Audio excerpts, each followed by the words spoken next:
हाँ रूबीना, अब मेरे घर वाले कुछ दिनों के लिए बाहर गए हैं, इसीलिए मैं यहीं पर रहूंगी। ठीक है ना आंटी? हाँ हीरा। अरे ये घर तो तेरा ही है, तो पूछने की क्या जरूरत है तुझे? लेकिन हीरा, मिल मिल के तुम्हें हमारा ही घर मिला है क्या? अरे अगर यहाँ वहां पर रुकना ही था तो तुम भी अपने घर वालों के साथ क्यों नहीं चली गई? क्यों रुकी यहाँ पर? ए मूर्ख लड़की, ज्यादा जबान मत चला, वरना एक फन करके लाफा मारूंगी तो सीधे अपने माँ के पास जा पहुंचेगी। बड़ी आई हमारा घर कहने वाली। अरे ये अर्नव की बचपन की दोस्त है, मेरी पड़ोसन की बेटी, और इस घर में उसकी कीमत तुझसे ज्यादा है। और तू होती कौन है इसको ये सब बोलने वाली? मैं इस घर की मालकिन हूँ, ना कि तू। पर माँ जी। चुप, वरना मैं सच में तेरा गाल लाल पीला और नीला कर दूंगी। जाओ वीरा बेटी, तुम ऊपर के कमरे में चली जाओ। वो कमरा 2 दिन पहले ही साफ किया है, तो अपना सारा सामान ठीक से रख लो। ठीक है आंटी। रुबीना को अब बहुत गुस्सा आता है, फिर खाना बनाते समय। अब तो ये हीरा नाम की आफत मेरे घर में ही रहने आ गई है। ये बिल्कुल किसी चुंबक की तरह मेरे अर्नव से चिपकी रहती है। मुझे तो उसकी बहुत चिंता सता रही है। कमला रुबीना की ये सारी बातें रसोई के बाहर से सुन लेती है। अच्छा, तो अब इस कल्लो को इस हीरा से परेशानी हो रही है। इसके मन में ये डर सता रहा है कि कहीं हीरा नाम की चिड़िया इसके पति को उड़ा ना ले जाए। अब मैं इसकी कमजोरी समझ गई, और अब तो मैं इसे घर के बाहर निकाल कर ही रहूंगी। फिर कमला फौरन हीरा के पास चली जाती है। हीरा बेटा, सच सच बताना, तुझे मेरा अर्नव बेटा पसंद है ना? अरे आंटी, आप ऐसे अचानक से ये क्या सवाल कर रही हो? हिचकिचाने की कोई जरूरत नहीं है। तू एकदम मन खोलकर अपने दिल की बात बता। मैं तो हमेशा से ही तेरे साथ एक सहेली की तरह पेश आई हूँ, तो मुझसे क्या डरना? हाँ आंटी, मैं अर्नव को बहुत पसंद करती हूँ, पर वो तो मेरे हाथ से निकल गया ना। अब रूबीना उसकी बीवी बन गई है। तो क्या हुआ? अगर पाना चाहो तो इस दुनिया में ऐसी कोई चीज नहीं है जो नहीं पाई जा सकती। बस हिम्मत और जज्बा होना चाहिए। देख, तुझे अर्नव चाहिए, और मुझे उस काली कोलूटी रूबीना को इस घर से बाहर निकालना है, और मेरे बेटे की जिंदगी से भी, क्योंकि मैं भी यही चाहती हूँ कि मेरी बहू तेरी तरह दूध जैसी गोरी चिट्टी हो, ना कि उस काली कलूटी की जैसी। वो सब तो ठीक है आंटी, पर रूबीना हम सबकी जिंदगी में से कैसे निकलेगी? वो कोई फुटबॉल थोड़ी ना है जो लात मारी और उड़ गई। रूबीना को तुझसे जलन होने लगी है, क्योंकि तू अब उसके और अर्नव के बीच आ रही है। इसीलिए कह रही हूँ, अब तू और ज्यादा घुस उन दोनों के बीच में। क्या? हाँ, अर्नव के इतने करीब जा कि वो रूबीना जल जल कर राख हो जाए और सब कुछ छोड़कर चली जाए। लेकिन आंटी, ये काम कहने में जितना आसान है, करने में उतना ही मुश्किल भी है। देख हीरा, तुझे अर्नव चाहिए कि नहीं, ये पहले बता मुझे। अरे हाँ आंटी, 100% चाहिए। तो फिर तुझे ये सब करना ही होगा। ठीक है आंटी, अगर अर्नव को अपना बनाने के लिए मुझे इतने सारे पापड़ बेलने पड़ेंगे तो मैं तैयार हूँ। मैं उन दोनों को एक साथ एक पल भी चैन से बिताने नहीं दूंगी। फिर रात में जब अर्नव और रूबीना अपने कमरे में प्यार भरा समय बिता रहे होते हैं, तभी हीरा दरवाजे पर खटखटाने लगती है। अर्नव, अर्नव मेरे दोस्त, जल्दी से दरवाजा खोलो, प्लीज जल्दी दरवाजा खोलो। ये तो हीरा की आवाज है। फिर अर्नव झट से दरवाजा खोलता है। क्या हुआ हीरा, तुम इतना क्यों चिल्ला रही थी? सब ठीक तो है ना? हाँ यार, वो तो मैं बस ऐवे ही मस्ती कर रही थी। पर ये तुम कैसी मस्ती करती रहती हो हीरा? एक ना एक दिन तुम्हारी ये फालतू की मस्ती हम पर भारी ना पड़ जाए। ओफो, take a chill pill Rubina. वैसे अर्नव, चलो ना, मुझे लॉन्ग ड्राइव पर जाना है। मौसम कितना ठंडा हो रखा है। हम बाइक पर जाकर मस्त घूमेंगे फिरेंगे और रास्ते में वो कुल्हड़ वाली चाय पियेंगे। बहुत मजा आएगा। चलो ना डियर। लेकिन हीरा, मैं बहुत थक चुका हूँ, और मैं तो अब सोने ही जा रहा था कि उतने में तुम आ गई। झूठ मत बोलो अर्नव, तुम्हारे चेहरे से तो लग भी नहीं रहा कि तुम थके हारे हो। चलो, अब किसी लड़की की तरह नखरे मत दिखाओ, क्योंकि नखरे दिखाने का लाइसेंस तो केवल लड़कियों के पास ही होता है, लड़कों के पास नहीं। जल्दी आना, मैं नीचे गेट के पास तुम्हारा इंतजार कर रही हूँ। पर ईरा, ईरा, ईरा नीचे चली जाती है। ये क्या बचपना है अर्नव, तुम्ही ने इसे सर पर चढ़ा के रखा है। अब क्या करूं यार, बचपन की दोस्त है वो मेरी, इसीलिए हर वक्त दिमाग खाती रहती है। अरे तुमने ही कहा था ना कि तुम्हारा मेरे सिवाय और कोई दोस्त नहीं है, और यहाँ पर आकर मुझे पता चल रहा है कि ये मोहतरमा तुम्हारी बचपन की सहेली है। इसका मतलब वो सब तुमने मुझसे झूठ कहा था। नहीं रुबीना, वो सब मैंने झूठ नहीं सच ही कहा था, क्योंकि मैं तो बस उस इलाके की बात कर रहा था, और उस इलाके में तुम्हारे सिवाय और मेरा कोई दोस्त नहीं था। लेकिन यहाँ पर तो इस इराके जैसे मेरे कई सारे दोस्त थे। अच्छा वो सब छोड़ो, मैं अब चला जाता हूँ, वरना वो रात भर मुझे सोने नहीं देगी। लेकिन तुम चिंता मत करो, आधे घंटे में वापस आ जाऊंगा मैं। बाय।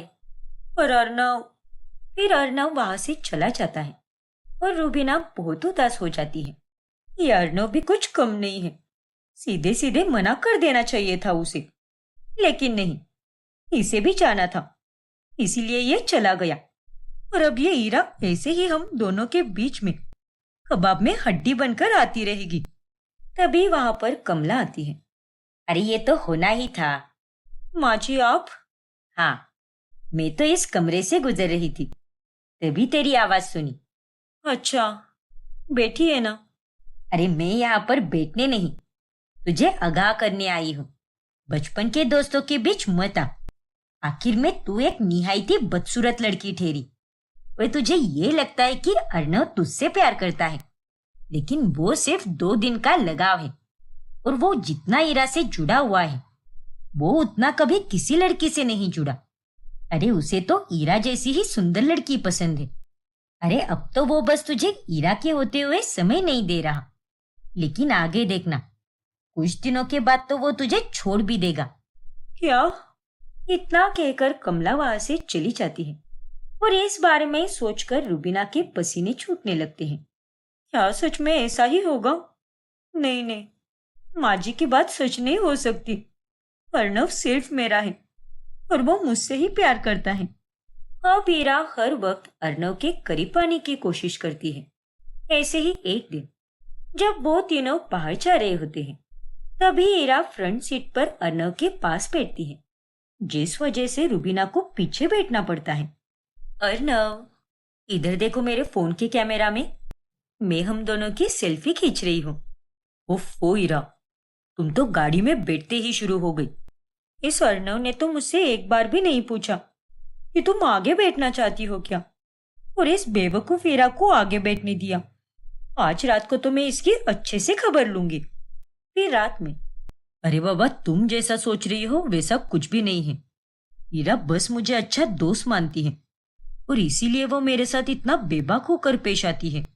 नहीं अर्नव, जो मैं समझ पा रही हूँ वो तुम नहीं समझ पा रहे। पहले की बात अलग थी, क्योंकि पहले तुम शादीशुदा नहीं थे, लेकिन अब तो हो ना। अब मैं आ चुकी हूँ तुम्हारी जिंदगी में, तुम्हारी बीवी, और उसके बाद भी उस नालायक लड़की को थोड़ी सी भी शर्म नहीं है। जब देखो तब मक्खी की तरह भिनभिनाती रहती है तुम्हारे इर्द गिर्द, और मुझे ये सब बिल्कुल नहीं पसंद अर्नव। इसीलिए मैं तुम्हें साफ साफ कह रही हूँ कि उस लड़की से दूर रहो। ठीक है बाबा, आपका हुक्म सर आंखों पर मेरी बीवी साहिबा। मैं कोई मजाक मस्ती के मूड में नहीं हूँ अर्नव, ये बात बहुत गंभीर है।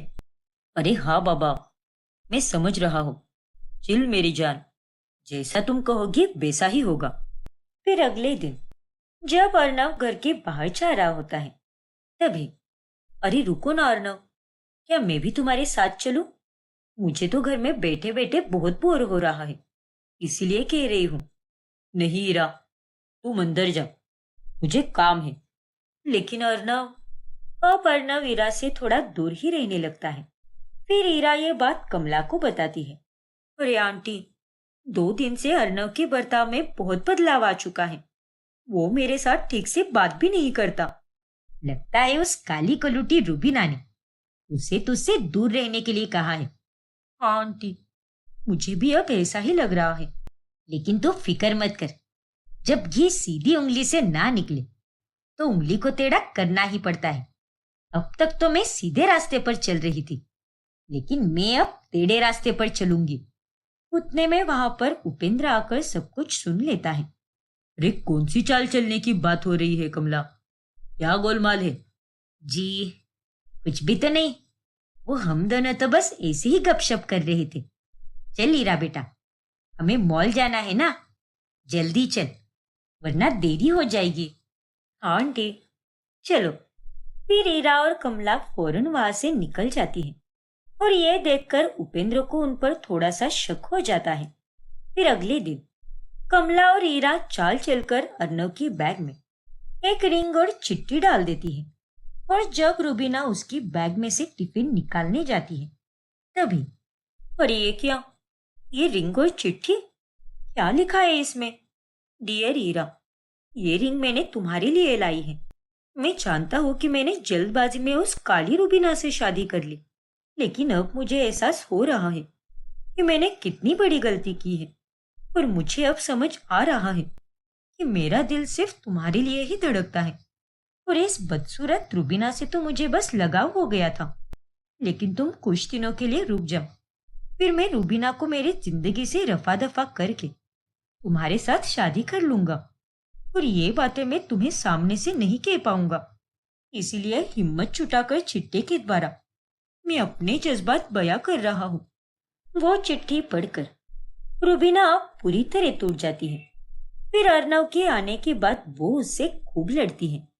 मेरा विश्वास करो रूबीना, ये हैंडराइटिंग भले ही मेरी जैसी है, पर ये चिट्ठी मैंने नहीं लिखी है और ना ही ये रिंग मैंने लाई है। अरे मुझे भी समझ नहीं आ रहा कि ये सब मेरे बैग में कैसे आ गया। झूठ, सरासर झूठ बोल रहे हो तुम अर्नव। मुझे जिस बात का डर था वही हुआ। माँ जी ने सही कहा था कि अर्नव का तो 2 दिन का लगाव था और वो तुझे भूलकर हीरा के पास चला जाएगा, और वही हुआ। इतने बड़े धोखेबाज आदमी हो तुम। छी। नहीं रूबीना, ये सब झूठ है। मैं सिर्फ और सिर्फ तुमसे ही प्यार करता हूँ, ना कि उस हीरा से। तुमने कहा कि मैं उससे दूर रहूं, इसलिए पिछले 2 से 3 दिनों से मैंने उसके साथ ठीक से बात भी नहीं की है। अरे चुप रहो तुम। तुम्हारे खाने के दांत अलग हैं और दिखाने के दांत अलग। लेकिन अब बस, बहुत हुआ। मैं अब एक पल के लिए भी यहाँ पर इस घर में नहीं रुकूंगी। जा रही हूँ मैं वापस। और प्लीज मुझे मनाने के लिए मेरे मायके मत आना और ना ही मेरे घर पर फोन करना। आज से तुम्हारा और मेरा रिश्ता खत्म। क्या? ये तुम क्या कह रही हो रूबीना? प्लीज रुक जाओ, एक बार मेरी बात तो सुन लो। अरे तुम्हें मुझ पर इतना भी भरोसा नहीं है क्या? रूबीना अर्नव की एक नहीं सुनती और वो उसे छोड़कर चली जाती है। अर्नव उसे मनाने के लिए उसके घर चला जाता है, पर तेजेंद्र और ललिता उसे वहां से जाने के लिए कहते हैं। बेचारा अर्नव अब काफी अकेला पड़ जाता है। वहीं दूसरी तरफ कमला और हीरा की खुशी का कोई ठिकाना नहीं होता। ऐसे ही एक दिन, ये देखो अर्नव, मैंने तुम्हारे लिए अपने हाथों से गाजर का हलवा बनाया है। चक्कर बताओ ना, कैसा बना है? प्लीज हीरा, चली जाओ यहाँ से। मुझे अकेला छोड़ दो। मैं बात करने के मूड में बिल्कुल नहीं हूं। अरे यार, अब जो हो गया सो हो गया ना। रूबीना को भूल जाओ अर्नव। अरे कब तक ऐसे सदमे में बैठे रहोगे? देखो हीरा, मैं बहुत ही इज्जत से कह रहा हूँ, प्लीज लीव मी अलोन। फिर हीरा वहां से चली जाती है। तू चिंता मत कर, उसे ठीक होने में थोड़ा समय लगेगा, लेकिन बाद में वो तेरा ही होगा, देखना तू।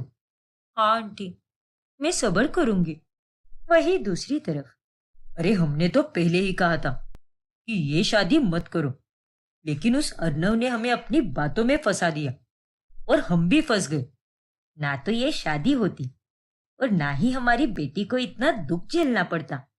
आप दोनों फिक्र मत कीजिए, मैं बिल्कुल ठीक हूँ। माना कि इन सब से गुजरना थोड़ा मुश्किल है, लेकिन मैं पूरी तरह से ठीक जरूर हो जाऊंगी। अर्नव रूबीना को रोजाना कॉल्स और मैसेजेस करता है लेकिन वो उसे कोई जवाब नहीं देती। एक पल में ये सब क्या हो गया? पर एक बात मुझे समझ नहीं आई। अगर मेरी बैग में वो रिंग और चिट्ठी मैंने नहीं रखी, तो फिर किसने रखी होगी? ये जरूर किसी की चाल है, मुझे और रुबीना को अलग करने के लिए। लेकिन ऐसा कौन कर सकता है? माँ या फिर ईरा? ईरा को मैं पसंद हूँ, और ये बात तो मैं धीरे धीरे समझ चुका हूँ। कहीं ये सब ईरा ने तो नहीं किया, क्योंकि माँ तो ये सब नहीं कर सकती। अगर उन्हें रुबीना को मुझसे अलग करना होता, तो वो रुबीना को इस घर में रहने भी नहीं देती। अर्णव का शक अब ईरा पर जाता है। फिर वो एक चाल चलकर ईरा को अपने पास बुलाता है। ईरा, तुमने बिल्कुल सही कहा था। अब एक हफ्ते के बाद मुझे समझ आ रहा है कि जो हो गया सो हो गया।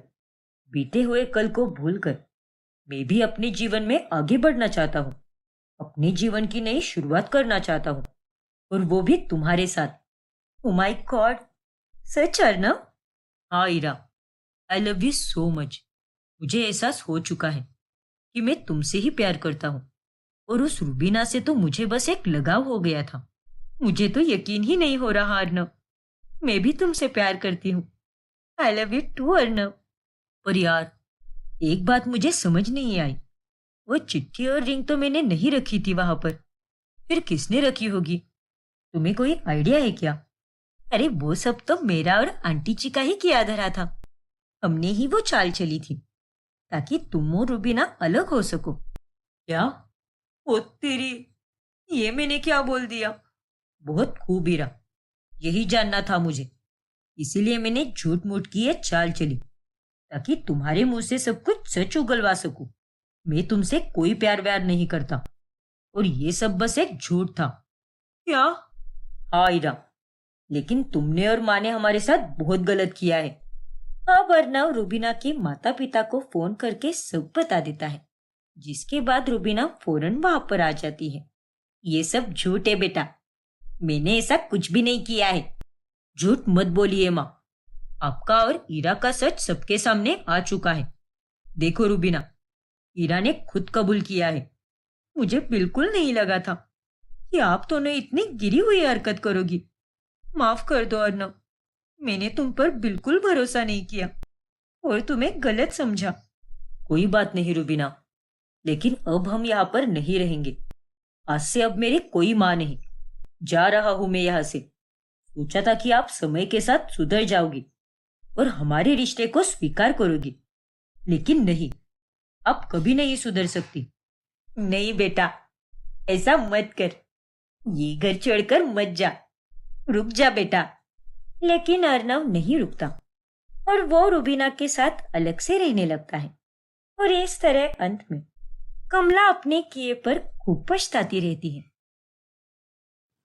पायल को ऐसे बेहोश देखकर सुनीता और अरविंद घबरा जाते हैं, और वो दोनों उसे घर के अंदर लेकर आते हैं। फिर कुछ ही देर बाद पायल को होश आ जाता है। क्या तुम्हें अभी ठीक लग रहा है पायल? ये लो, ये पानी पियो। क्या हुआ है बहू? तू अचानक से गेट पर ही बेहोश हो गई। पता नहीं माँ जी, शरीर में बहुत थकान है मेरे, और आज तो दोपहर से मेरा सिर भी चकरा रहा था। मुझसे एक साथ इतने सारे काम नहीं हो रहे। देखो पायल, मुझे लगता है कि हमें उर्मिला को वापस बुला लेना चाहिए। क्या? हाँ पायल, उसकी जैसे नौकरानी हमें कभी नहीं मिलेगी। बाकी सारी नौकरानियां तो बस अपना ही फायदा देखती है, लेकिन उर्मिला वैसी बिल्कुल नहीं है। वो इस घर को अपना ही घर समझ के काम करती है। तुमने देखा ना, माँ और ईशु का कितना ख्याल रखती थी वो। हाँ बहू, अरे आज तो तुझे चक्कर आ गई, लेकिन कल को कुछ तूने ज्यादा काम कर लिया तो क्या होगी तेरी हालत? और बहू, उस दिन उसे सच में कोई जरूरी काम आया होगा, इसीलिए वो 1 घंटा पहले गई होगी, और उसके बाद ही मैं बाहर गई थी ना। जबकि मुझे पता था कि मेरे साथ कोई भी नहीं है, तो इसमें आधी गलती तो मेरी भी हुई ना। अगर मैं ही घर पे चुपचाप बैठ जाती तो ऐसा कुछ भी नहीं होता। दोनों की बातें सुनकर पायल अब सोच में पड़ जाती है। इतना मत सोचो पायल, हालातों को समझो और उस हिसाब से फैसला लो। उसे कॉल करके बात कर लो और वापस बुला लो उसे। ठीक है अरविंद, शायद आप दोनों सही कह रहे हो। अब हमारे पास कोई और रास्ता भी नहीं है। नौकरानी तो मिलने से रही, तो अब उर्मिला को ही लाना होगा। मैं कल सुबह ही उसे कॉल करूंगी। लेकिन अगली सुबह जब पायल उर्मिला को कॉल करती है, तभी उसका फोन स्विच ऑफ आता है। हे भगवान, इसका फोन तो स्विच ऑफ बता रहा है। अब मैं क्या करूं? इस उर्मिला से कैसे बात करूं? एक काम करती हूँ, बगल की बिल्डिंग में उसकी सहेलियां रहती हैं, जो अलग अलग घरों में काम करने जाती हैं। मैं उनसे बात करके देखती हूँ। देविका भाभी को बोलती हूँ कि उन दोनों को मेरे घर भेज दे। वो दोनों काम वालियां उन्हीं के पास आती है।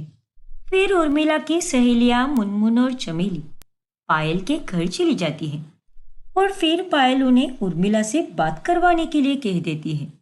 अरे अगर आपको वापस बुलाना ही था, तो आपने उसकी इतनी बेइज्जती करके काय को निकाला काम से? अरे मुनमुन, अपना मुंह जरा बंद रख। मैडम, मैं अभी घर ही जा रही है। मैं जाके फोन लगा कर देती है आपको, और उर्मिला की आपसे बात करवाती है। ठीक है ना? ठीक है चमेली, चलेगा। फिर चमेली उर्मिला के पास जाती है, और तभी, नहीं चमेली, तू नहीं जानती है कि दीदी ने कैसे मेरी इज्जत की धज्जियां उड़ाई थी और धक्के मारकर मेरे को घर से बाहर निकाला था। मेरे दिल पर बहुत ठेस पहुंची है चमेली, और अब मैं उनसे कोई बात नहीं करना चाहती। लेकिन उर्मिला, अरे अब जब वह सामने से बोल रही है, तो तू काय को इतना भाव खा रही है? जाने देना, अब वैसे भी तेरे को काम नहीं मिल रहा है, और ये तो तेरा पुराना ही काम है, तो इधर ही चली जाना। नहीं चमेली, मैंने कहा ना एक बार, मेरे को उस घर जाना ही नहीं है। ये सारी बातें चमेली पायल को बता देती है, और उसकी बात सुनकर पायल अब और परेशान हो जाती है। हाँ अरविंद, उसने मुझसे बात करने से ही मना कर दिया। उसका दुखी होना एक प्रकार से लाजमी है पायल। तुमने उसे बहुत बुरा भला बोला, और फिर धक्के मारकर घर से बाहर भी निकाल दिया, और इतना अपमान होने के बाद कोई क्यों ही करेगा बात? गुस्से में तूने कुछ ज्यादा ही सुना दिया, लेकिन आज तुझे उसकी ही जरूरत पड़ गई। इसलिए कहते हैं ना, गुस्से को काबू में रखना चाहिए। वो इंसान का सबसे बड़ा दुश्मन होता है। तो अब क्या करें? अब एक ही रास्ता है, तुम्हें ही उसके पास जाना होगा और उससे तहे दिल से माफी मांगनी होगी। क्या? हाँ पायल, हो सकता है कि तुम्हारे वहां पर जाकर माफी मांगने से उर्मिला फिर से काम पर आ जाए। हाँ बहू, और यही सही रहेगा। ठीक है, शायद मुझे ये सब करना ही होगा, वरना मेरे बाकी कामों पर असर होगा। मुझे वहां जाकर उर्मिला से बात करनी ही होगी। फिर चमेली से पता जानकर अब पायल अकेली ही उर्मिला के घर जाने के लिए निकल पड़ती है। हे भगवान, पिछले आधे घंटे से रुकी हूं मैं यहाँ पर, लेकिन अभी तक ये बस भी नहीं आई। इस तपती धूप में तो मैं उबल ही जाऊंगी। अरे हमें तो पता होता है कि ट्रेन कब आने वाली है, लेकिन उर्मिला के एरिया में जाने के लिए और वहां से यहाँ आने के लिए बस का कोई फिक्स टाइम भी नहीं है, और शायद इसीलिए उसे आने में इतनी देर होती होगी। पायल काफी देर तक बस स्टॉप पर बस की राह देखती है। फिर पौने घंटे पूरे होने के बाद वहां पर एक बस आती है। बस में बहुत ही भीड़ होती है। वो देखकर पायल का सर चकराने लगता है। हे भगवान, यहाँ पर तो कितने धक्का मुक्की कर रहे हैं। ना जाने रोजमर्रा की जिंदगी जीने के लिए उर्मिला ने और कितने संघर्ष किए होंगे। पूरे आधे घंटे के बाद बस अगले स्टॉप पर रुकती है, और पायल चमेली के दिए गए पते को देखकर एक चौल में पहुंच जाती है। हे भगवान, ये चौल तो कितनी गंदी है, और ये कैसी जगह पर रहती है उर्मिला? मेरा तो यहाँ पर दम घुट रहा है। फिर भी पायल आगे बढ़ती जाती है, और आखिरकार उसे उर्मिला का घर दिख ही जाता है। लेकिन घर पहुंचने पर वह देखती है कि वहां पर उर्मिला और उसका पति अशोक के बीच झगड़े चल रहे हैं। देख अशोक, मैंने तुझसे कहा ना एक बार, अरे कहाँ से लाऊं मैं रोज रोज इतने सारे पैसे? रोज शराब पीकर तमाशा करता है, जिंदगी नरक बनाकर रख दी है तूने मेरी। काहे को मैंने तेरे से शादी की क्या पता, लेकिन अब पछता रही है। ओए चुप बैठ। चल, मेरे को जल्दी से पैसा दे दे, मेरे को अभी पीने जाना है। अरे नहीं मिलेंगे तुमको पैसे, जहां जाना है वहां जाओ। अब जाओ जहां जाने का है। अरे अभी अभी तो मेरे को एक नया काम लगा है, फौरन कौन देगा मेरे को पैसा। मेरे पास जो पैसे बचे हैं वो मेरे को चिंकी के लिए इस्तेमाल करने हैं। उसका आज दांत काफी दर्द कर रहा है, और जब वो स्कूल से आएगी तब मैं उसको डॉक्टर के पास लेकर जाएगी। अरे तू और तेरी बेटी दोनों गए तेल लेने, मेरे को बस पैसा मांगता है। अभी के अभी निकाल। अरे चुप रहो, जिधर जाकर मुंह काला करना है करो, लेकिन आज मैं तेरे को 1 रुपया भी नहीं देने वाली। अच्छा, तो ऐसे नहीं मानेगी। रुक जा, तेरे को तो मैं अभी सबक सिखाता हूँ। फिर अशोक उर्मिला को मारने लगता है, और ये सब पायल से देखा नहीं जाता, और वो उर्मिला को बचाने के लिए उन दोनों के बीच आकर अशोक को एक जोरदार थप्पड़ लगाती है। दीदी आप यहाँ पर? अरे कौन है रे तू, और मेरे को थप्पड़ कैसे मारा तूने? आवाज नीचे, और खबरदार जो मेरे साथ तूने इस तरह से बात की तो, और तू उर्मिला पर क्या हाथ उठाता है? रुक जा, तुझे तो मैं अभी सबक सिखाती हूँ। फिर पायल पास की पड़ी लकड़ी उठाकर अशोक के खूब पिटाई करती है। अरे बस करो मैडम, मत मारो मुझे, और बस करो और माफ कर दो मुझे। अरे बेशरम आदमी, तेरी बीवी इतनी मुसीबतों का सामना करते हुए अकेली कमाती है, तुझे और तेरी बेटी को संभालती है, और तू क्या करता है? शराब पीकर उसे मारता पीटता है। अगर आज की बात तूने उस पर हाथ तो क्या, आंख उठाने की भी कोशिश की तो मुझसे बुरा और कोई नहीं होगा। मैं बता दे रही हूं तुझे, समझा कि नहीं? हाँ दीदी, मैं समझ गया। अब इसके आगे मैं इसे तंग बिल्कुल नहीं करूंगा। मेरे को माफ कर दो बाबा। अशोक पायल से डरकर चुपचाप वहां से चला जाता है। मुझे माफ कर दो उर्मिला, लेकिन आज मुझे समझ आया कि तुम हमेशा इतनी लेट क्यों आती थी। तुम्हारे हाथ पर हमेशा चोट लगी हुई थी। तुम हर बार पैसे क्यों मांगती थी, और तुम्हारा काम पर ध्यान क्यों नहीं था? अपनी निजी जिंदगी में तुम कितनी सारी मुश्किलों से जूझ रही थी, और तुमने किसी को उस बात की भनक तक नहीं पड़ने दी। क्यों उर्मिला, एक बार अपनी तकलीफें मुझे तो बता देती, मैं तभी तुम्हारे उस शराबी पति की अकल ठिकाने लगा देती। अब क्या करती दीदी, मेरे को किसी को परेशान करने का इच नहीं था, इसीलिए मैंने किसी को भी नहीं बताया। इस आदमी ने मुझे बहुत तंग करके रखा है, लेकिन अच्छा हुआ जो आप आ गई, क्योंकि अब वो आपके खौफ के कारण मेरे को आगे से कुछ भी नहीं करेगा। धन्यवाद है दीदी। अरे उर्मिला, इसमें धन्यवाद की क्या बात है? धन्यवाद तो मुझे तुम्हें कहना चाहिए, क्योंकि आज तक तुमने मेरे परिवार का कितने अच्छे से ख्याल रखा है। मेरी बेटी की, माँ जी की कितनी देखभाल की है, लेकिन आज मैं बहुत शर्मिंदा हूँ। मुझे माफ कर दो उर्मिला, मैंने तुम्हारा बहुत अपमान किया है। नहीं दीदी, ऐसे माफी मत मांगो, मेरे को अच्छा नहीं लग रहा है।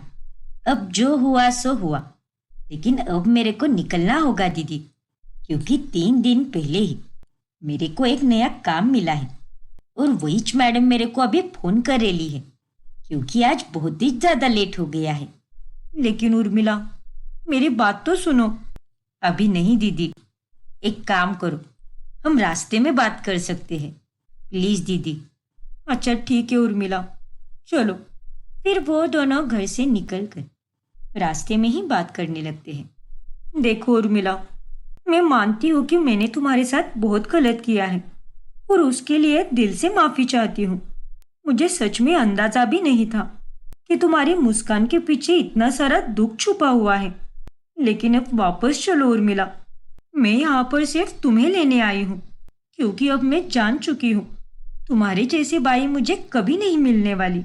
नहीं दीदी, माफ करना मुझे, लेकिन अब मैं वहाँ काम पर नहीं आ पाएगी। आपके और मेरे बीच बहुत बहस हो चुकी है, और अब वापस काम पर आ गई तो फिर से वही सब होगा। और फिर एक बार मेरा अपमान करके मुझे घर से बाहर निकालोगी। और ये सब होने से अच्छा यही होगा कि मैं आपके पास आऊं ही ना।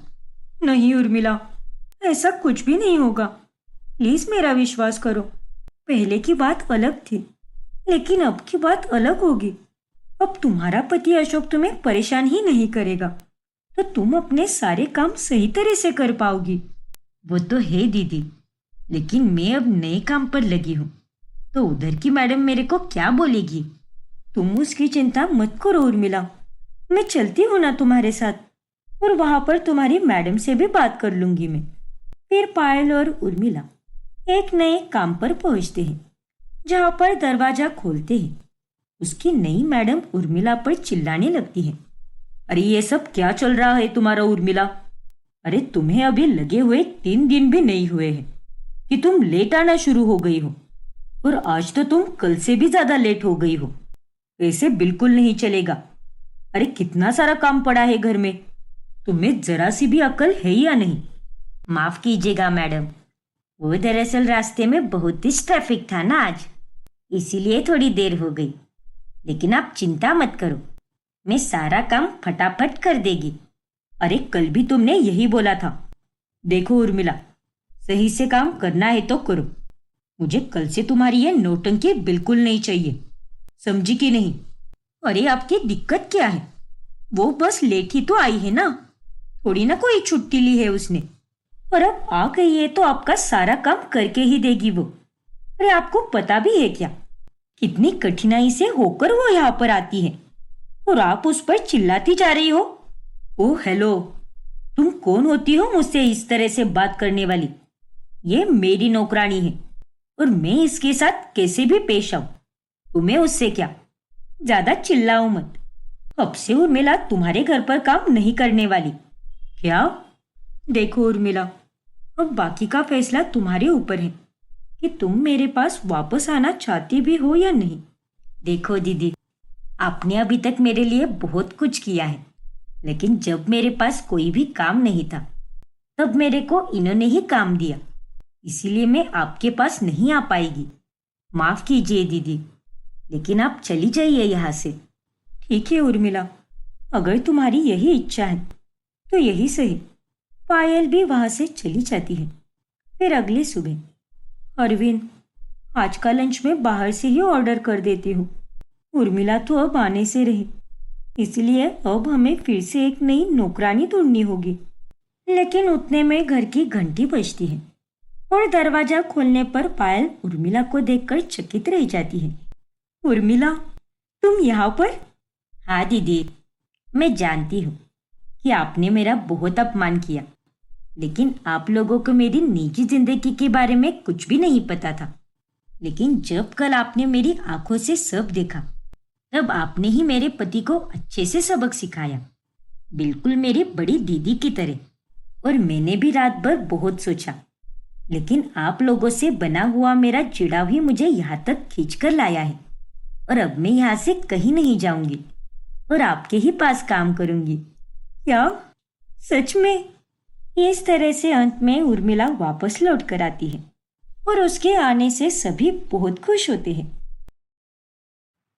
अमृता रितिका को तुरंत कमरे में लेकर जाती है, और वो उसकी चोट पर मरहम लगाती है। आउच!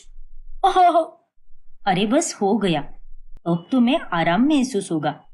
क्या करती हो रितिका? अरे इतनी जल्दबाजी किस बात की थी? कौन सी तुम्हारी ट्रेन छूट रही थी? चुप रहिए भाभी, सीढ़ियों पर पानी फैला हुआ था, इसीलिए मैं फिसल कर गिर गई। और मैं जानती हूँ कि वो पानी आप ही ने फैलाया था ताकि मैं गिर जाऊं, है ना? क्या? अरे ये तुम क्या बकवास कर रही हो? भला मैं ऐसा क्यों करूंगी? क्योंकि आप मेरी और शौर्य की अमीरी से जलने लगी हो। आपसे हमारी खुशियां देखी नहीं जा रही। देखो रितिका, अपनी ये फालतू की बातें बंद करो, वरना मैं भूल जाऊंगी कि तुम मेरी देवरानी हो। जो मुंह में आता है बोल देती हो। अरे तुम्हारे घर वालों ने कुछ लिहाज वगैरह करने का सिखाया है कि नहीं? उतने में वहां पर मोगरा आ जाती है। अरे मेम साहब, आप सारा बिल अमृता दीदी पर मत फाड़िए, असली कसर तो मेरा ही छे। सीढ़ियों पर मैंने ज पानी फैलाया था। क्या? हाँ मेम साहब, वो मैं पोछा लगा रही थी और गलती से सीढ़ियों पर पानी ज्यादा ही छोड़ दिया मैंने, जिसे मैं पोंछने ही वाली थी, लेकिन उससे पहले आप वहां पर चली गई। अरे क्या करती हो मोगरा, अपना दिमाग घर पर छोड़कर आई हो क्या? लापरवाही पे लापरवाही करती हो तुम तो, पागल कहीं की। माफ कर दियो मेम साहब, लेकिन आज के बाद मैं एक टाइम पर एक ही काम करूंगी और उसके बाद ही मैं दूसरा काम करूंगी और आपको तो शिकायत का एक मौका भी नहीं दूंगी। देवा शपथ। अच्छा ठीक है, अब जाओ यहाँ से। देखा रितिका, अब बोलो। हो जाती है कभी कभार गलत फहमियां, उसमें क्या है? इसीलिए आइंदा से सोच समझ कर ही बात किया करो मुझसे, क्योंकि मैं अब तुम्हारा कुछ भी सुनकर नहीं लेने वाली। क्योंकि अगली बार से मुंह से नहीं बल्कि सीधे हाथ से जवाब दूंगी मैं। इतना कहकर अमृता वहां से चली जाती है और रितिका गुस्से से लाल हो जाती है। ये सब तुम्हारे ही कारण हुआ है मोगरा।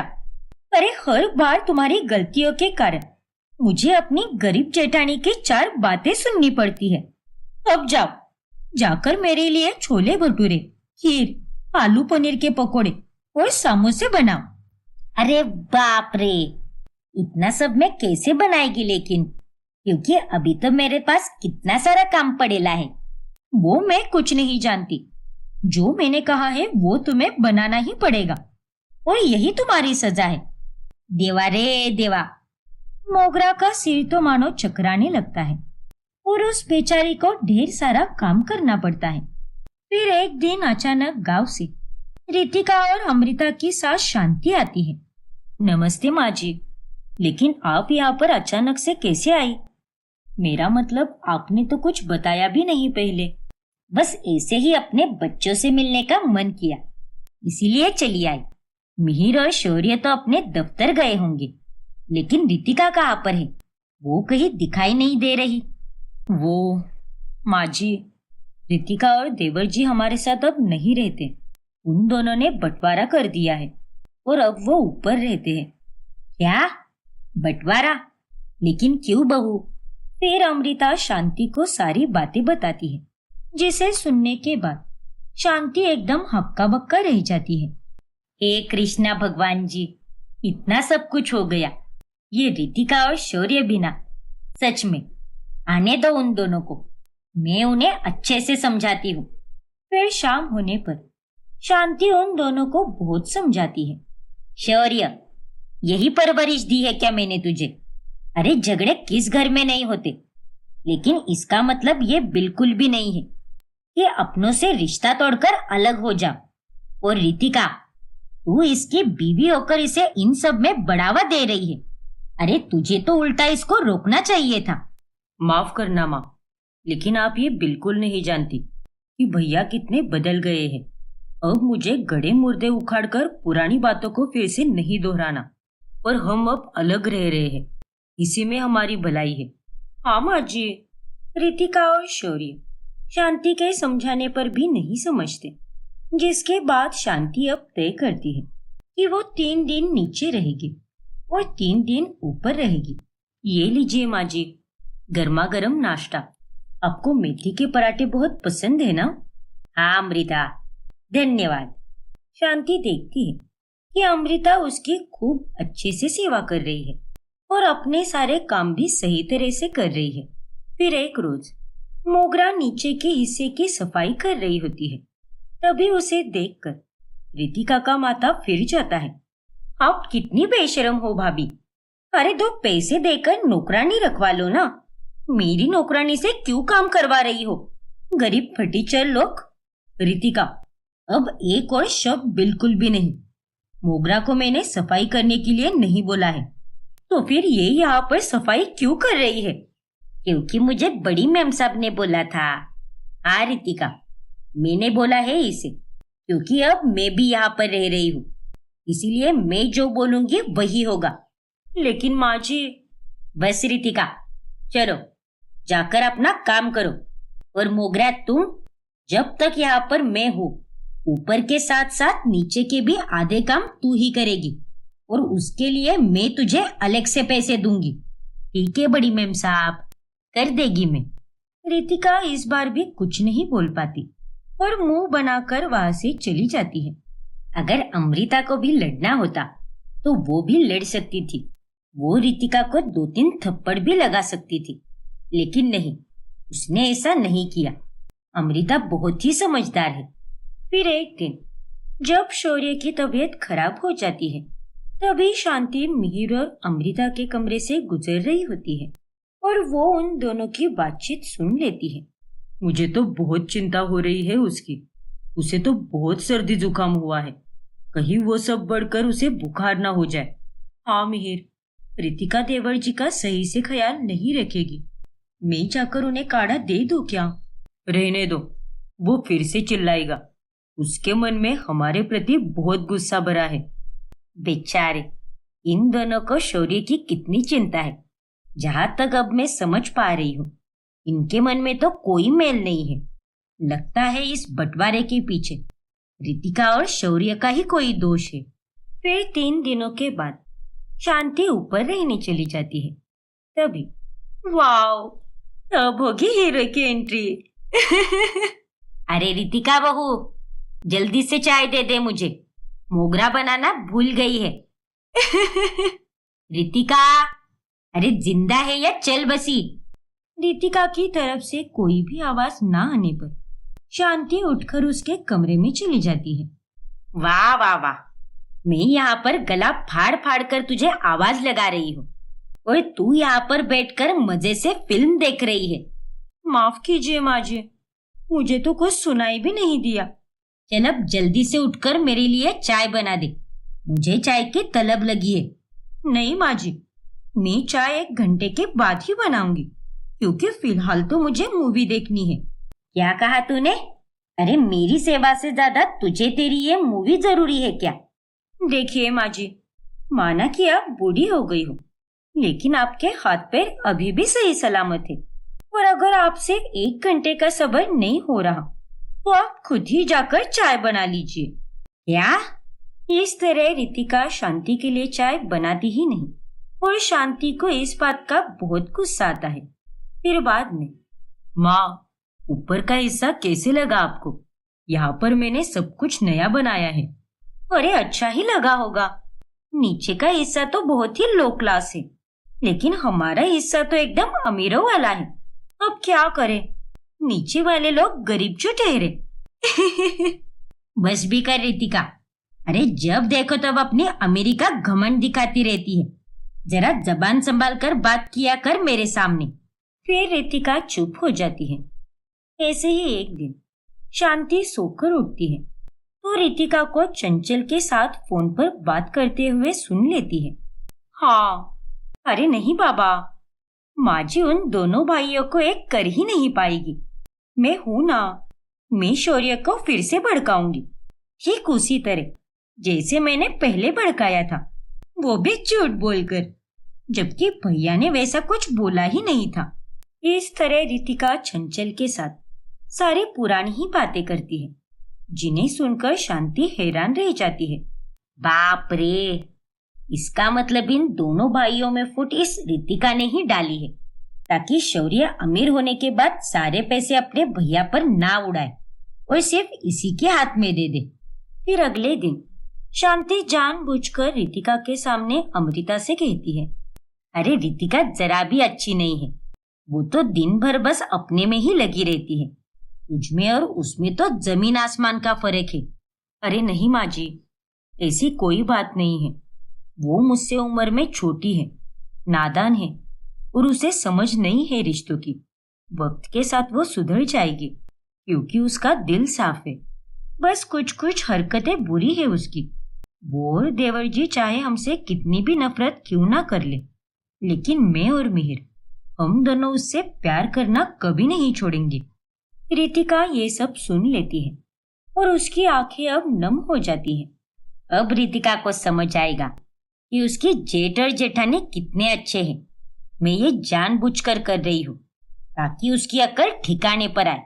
फिर बाद में शांति अमृता को गहने देती है और जोर से बोलती है, ताकि रितिका उसे सुन पाए।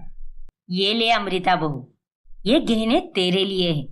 मैं दोनों जगह पर रही, लेकिन तूने ही मेरी सबसे ज्यादा सेवा की है। वो रितिका तो किसी भी काम की नहीं है।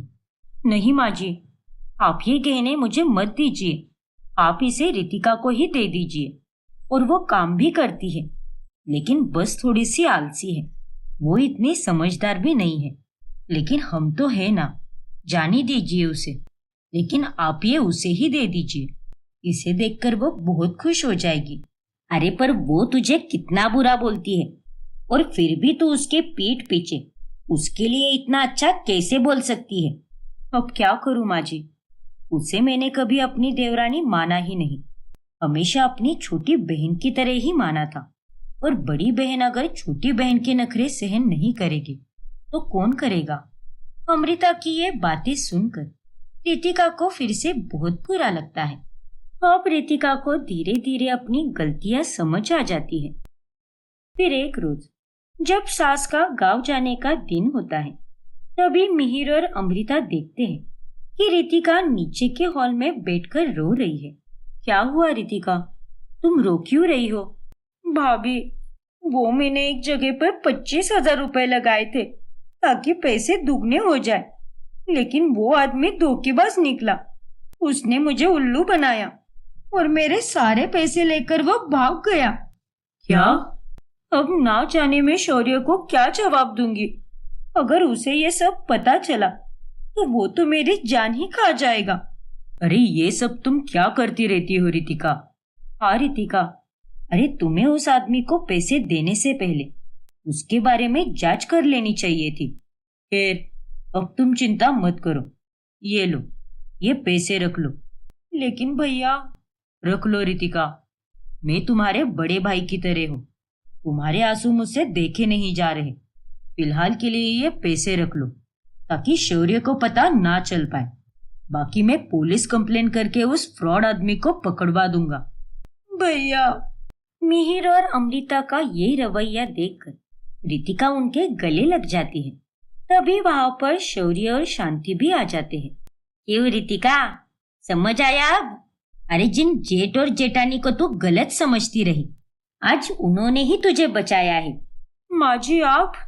मुझे सब पता चल गया था कि तूने ही इन दोनों भाइयों को अलग किया है, क्योंकि उस दिन मैंने तेरी और तेरी सहेली चंचल के साथ हो रही बातचीत सुन ली थी। कैसे तूने दोनों भाइयों में फूट डाली और उन्हें अलग किया, ताकि शौर्य बस तुझे ही पैसे दे सके और अपने भैया से अलग रहे। लालची कहीं की। क्या? ये सब आप क्या कह रही हो माँ जी? रितिका, क्या ये सच है? हाँ भैया, यही सच है। इसीलिए मैंने जानबूझकर अमृता के सामने तेरी बुराई की, ताकि तुझे पता चले कि अमृता तेरे बारे में कितना अच्छा सोचती है। और उस दिन मैंने गहने भी जानबूझकर ही दिए थे उसे, और उस वक्त भी तेरे बारे में बुरा कहा, ताकि तू ऊपर बैठकर सुन सके कि अमृता के मन में तेरे लिए कोई मैल नहीं है।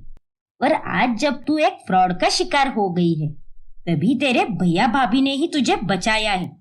छी रितिका, मुझे तुमसे यह उम्मीद नहीं थी। अरे पैसों के लिए तुम कितना गिर गई। अरे ये सब इसकी चहेती सहेली चंचल ने कहा है। उसी के भड़काने पर ये इतनी बुरी बन गई है। और शौर्य, तुझे भी इसने आकर झूठी बातें बोली थी और तूने भी मान लिया उसे। अरे अपने भैया पर तुझे इतना भी भरोसा नहीं था क्या? तेरे भैया ने तेरे लिए कितना कुछ किया है, और आज तेरे पास 4 पैसे क्या आ गए। तूने अपने भैया को पीठ दिखा दी और तू भी उस रितिका के जैसे ही बन गया। माफ कर दो माँ, भैया भाभी, मुझसे बहुत बड़ी भूल हो गई। मैंने आप दोनों को गलत समझा, लेकिन आज मैं आप दोनों के सामने हाथ जोड़कर माफी मांगता हूँ। और रितिका, अब मैं तुम्हारी बातों में नहीं आऊंगा, और आज से मैं यहाँ नीचे आकर ही रहूंगा। और तुम्हें अगर यहाँ पर ठीक से रहना है तो रहो, वरना चली जाओ अपनी सहेली के पास, क्योंकि तुम्हें तो सिर्फ मेरे पैसों से ही मतलब है। नहीं शौर्य, ऐसा नहीं है, क्योंकि आज मेरी आंखें खुल गई है और मैं सच में शर्मिंदा हूँ। प्लीज मुझे माफ कर दो। भैया भाभी, माँ जी, आप तीनों भी मुझे माफ कर दो और मुझे सुधरने का एक आखिरी मौका दो।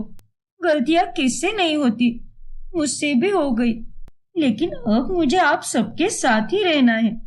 कृतिका की बातें सुनकर मिहिर और अमृता उसे माफ कर देते हैं और इस तरह अंत में शांति सबको एक करके गांव चली जाती है और सभी यहाँ पर फिर से एक साथ खुशी से रहने लगते हैं।